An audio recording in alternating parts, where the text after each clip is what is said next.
Good morning students. आज high school की science की क्लास में सभी बच्चे ध्यान दें। आज का टॉपिक पार्ट 9 है। पार्ट 9 में आज आपको बताना है विस्थापन अपक्रिया क्या होती है। तीसरे प्रकार की अपक्रिया है विस्थापन अपक्रिया। तो यहाँ तक मैंने आपको बता दिया था कि वियोजन अपक्रिया के अंतर्गत 3 भाग होते हैं: ऊष्मीय वियोजन, वैद्युत वियोजन और प्रकाशिकीय या प्रकाशीय वियोजन। प्रकाशीय वियोजन में ये देखिए सिल्वर क्लोराइड था, वो सूर्य के प्रकाश की उपस्थिति में सिल्वर और क्लोराइड अलग अलग हो जाते हैं, तो ये सिल्वर क्लोराइड AgCl होता है। बैलेंस करने के लिए आगे 2 से गुणा किया गया, बैलेंसिंग आप जानते हैं। अब बात करते हैं यहाँ पर विस्थापन अपक्रिया क्या होती है। तो नाम से ही पता चला, विस्थापित कर देना। कहने का मतलब ये है कि एक दूसरे के स्थान पर बैठ जाना। 2 व्यक्ति हैं, तो 2 व्यक्ति अगर बैठे हैं तो वे क्या करें, अपना स्थान अगर बदल लें, विनिमय कर लें, ठीक है।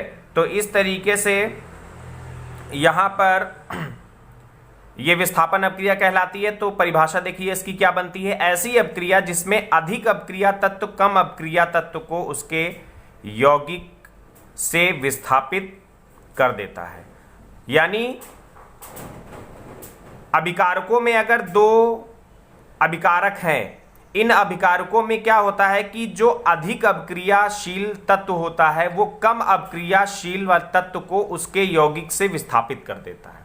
अब देखिए यहां पर आयरन है Fe और यहां CuSO4 कॉपर सल्फेट है। तो कॉपर सल्फेट में देखिए कॉपर है तत्व और सल्फेट, कॉपर और सल्फेट मिला के ये एक यौगिक बन जाता है कॉपर सल्फेट, और ये आयरन। तो यहां पर 2 तत्व हैं, एक है आपका आयरन और दूसरा है आपका कॉपर। तो इस विस्थापन अपक्रिया में यह चीज होती है कि जो अधिक क्रियाशील तत्व होता है, तो यहां पर आयरन यानी लोहा और कॉपर यानी तांबा।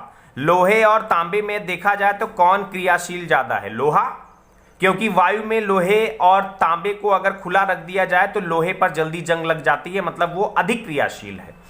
तो आयरन क्या करता है कि कॉपर को उसके यौगिक से विस्थापित कर देता है, यानी कॉपर को अलग कर देता है। ये देखिए कॉपर अलग हो गया SO4, और आयरन जो है वो सल्फेट के साथ में मिल गया, FeSO4 बन गया। यानी आयरन जो है वो आयरन सल्फेट बना के कॉपर को अलग कर दिया। तो अब यहां पर उपरोक्त अपक्रिया में आयरन यानी Fe कॉपर की अपेक्षा अधिक क्रियाशील तत्व है। तो आयरन अधिक क्रियाशील तत्व है तो उसने कॉपर को वहां से हटा दिया, उसका स्थान ले लिया। तो यहां पर ये हो गया। द्विविस्थापन में क्या होता है, जब 2 यौगिक अपने आयनों का आदान प्रदान करके 2 नए यौगिक का निर्माण करते हैं, उसे द्विविस्थापन अपक्रिया कहते हैं। नाम से ही पता चला द्विविस्थापन। द्विविस्थापन का मतलब जैसे जब अपक्रिया होती है तो अपक्रिया होते समय जो 2 यौगिक होते हैं आपस में जब अपक्रिया करते हैं तो ये क्या करते हैं कि अपने आयनों का आदान प्रदान करते हैं, विनिमय करते हैं, इंटरचेंज करते हैं। तो इस प्रकार से 2 नए यौगिक बन जाते हैं, आपस में इंटरचेंज करके 2 नए यौगिक और बना लेते हैं, उसे द्विविस्थापन कहते हैं। एग्जाम्पल देखिए तब समझ में ज्यादा बेहतर आएगा।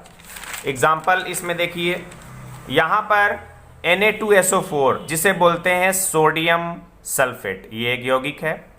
BaCl2 जिसे बोलते हैं बेरियम क्लोराइड, ये बहुत ही इंपॉर्टेंट है, इसको देख लीजिए द्विविस्थापन। तो यहां पर ये अभिकारक हैं, ये दोनों अभिकारक हैं, ये दोनों आपस में मिल रहे हैं। ये दोनों आपस में मिलने पर क्या होता है कि सोडियम बेरियम क्लोराइड के यौगिक के आयनों के साथ मिल जाता है और बेरियम सोडियम के आयन के साथ मिल जाता है। मतलब Na जो है वो Cl के साथ मिल जाता है। तो NaCl देखिए मिल गया। तो Na ने SO4 को छोड़ के बेरियम के आयन के साथ अपक्रिया कर ली। उसके बाद बेरियम ने अपने क्लोरीन को छोड़ के सोडियम के आयन के साथ अपक्रिया कर ली। आयन का मतलब ये होता है कि जब 2 भागों में टूटता है तो प्लस और माइनस, जैसे NaSO4 है तो Na+2 और SO4 Na+SO4 माइनस में टूटता है। BaCl2 में Ba+ और Cl माइनस में टूटेगा, तो प्लस और माइनस में जो टूटते हैं वो आयन कहलाते हैं। तो सोडियम का आयन, ये सोडियम धनायन हुआ, SO4 सल्फेट ऋणायन हुआ। तो सोडियम क्या करता है, वो बेरियम के ऋणायन के साथ मिल जाता है और बेरियम क्या करता है, वो सोडियम के ऋणायन के साथ मिल जाता है। तो इस तरीके से क्या बनता है, यहां पर देखिए सोडियम सल्फेट था और बेरियम सल्फेट के साथ मिल गया तो बेरियम सल्फेट बन गया। और उसके बाद सोडियम सल्फेट था, सोडियम क्लोराइड से मिल गया तो देखिए सोडियम क्लोराइड हो गया, तो आपस में इंटरचेंज कर लेते हैं, ये समझ में आ गया होगा। उसके बाद आते हैं उपचयन तथा अपचयन। तो सबसे पहले आप इसमें जानेंगे उपचयन क्या होता है, फिर एग्जाम्पल देखेंगे इसका, फिर आप जानेंगे अपचयन क्या होता है, इसका एग्जाम्पल देखेंगे, फिर उसके बाद जानेंगे आप एक रेडॉक्स अपक्रिया होती है और फिर इसका एग्जाम्पल क्या होता है। तो यहाँ पे उपचयन, उपचयन का मतलब ये होता है कि ऑक्सीजन अगर किसी पदार्थ में अपक्रिया के दौरान ऑक्सीजन की वृद्धि होती है, ऑक्सीजन बढ़ जाए, ऑक्सीजन किसी अन्य पदार्थ के साथ मिल जाए, तो समझ लीजिए वहां पर क्या हो रही है, उपचयन की अपक्रिया हो रही है। अब एग्जाम्पल पे देखिए, जब किसी पदार्थ में ऑक्सीजन की वृद्धि होती है तो उसे उपचयन, उपचयन अपक्रिया कहते हैं। नाम याद, उपचयन अपचयन में डाउट बहुत होता है। उपचयन यानी ऑक्सीजन की वृद्धि। तो ऑक्सीजन की वृद्धि कैसे, जैसे कार्बन है और ऑक्सीजन है, कार्बन और ऑक्सीजन जब आपस में मिलते हैं तो बनता है CO2। तो यहां पर जो CO2 बना ये आपका एक यौगिक है। CO2 क्या होता है, कार्बन डाइऑक्साइड, तो ये एक यौगिक हुआ। इस यौगिक में देखिए कार्बन के साथ ऑक्सीजन की वृद्धि हुई कि नहीं हुई। अभी तक कार्बन अकेले था, लेकिन अब वो CO2 हो गया, यानी कार्बन की वृद्धि, कार्बन में ऑक्सीजन की वृद्धि हो गई, तो इसे हम बोलते हैं उपचयन। ठीक, उसके बाद अपचयन में आ जाइए, इसी का अपोजिट। अगर जब किसी पदार्थ में ऑक्सीजन की कमी होती है तो उसे अपचयन अपक्रिया कहते हैं। अपचयन हो जाता है यानी ऑक्सीजन है तो कम हो जाता है या हट जाता है या निकल जाता है। तो जैसे CuO कॉपर ऑक्साइड है, CuO क्या है, कॉपर ऑक्साइड है, ये एक कॉपर ऑक्साइड का यौगिक है। H2 ये एक हाइड्रोजन है, हाइड्रोजन तत्व है, गैस है। ठीक, ये यहां पर क्या हो रहा है, यहां पे देखिए कॉपर के साथ ऑक्सीजन है, लेकिन कॉपर के साथ ऑक्सीजन देखिए राइट हैंड साइड में आप देख लीजिए, कॉपर के साथ ऑक्सीजन हट गया। तो यानी पहले ऑक्सीजन जहां था यहां पर ऑक्सीजन की कमी हो रही है। तो यानी ये ऑक्सीजन कॉपर के साथ पहले था तो वो अब हट गया है, तो अब हम कहेंगे कि यहां पर अपचयन हुआ है। ओके, तो ये अपचयन हो गया। उसके बाद लास्ट में आता है रेडॉक्स अपक्रिया। तो रेडॉक्स अपक्रिया क्या होती है, उपचयन और अपचयन दोनों आप जान गए, ऑक्सीजन की वृद्धि, ऑक्सीजन की कमी, एक एक एग्जांपल दोनों का।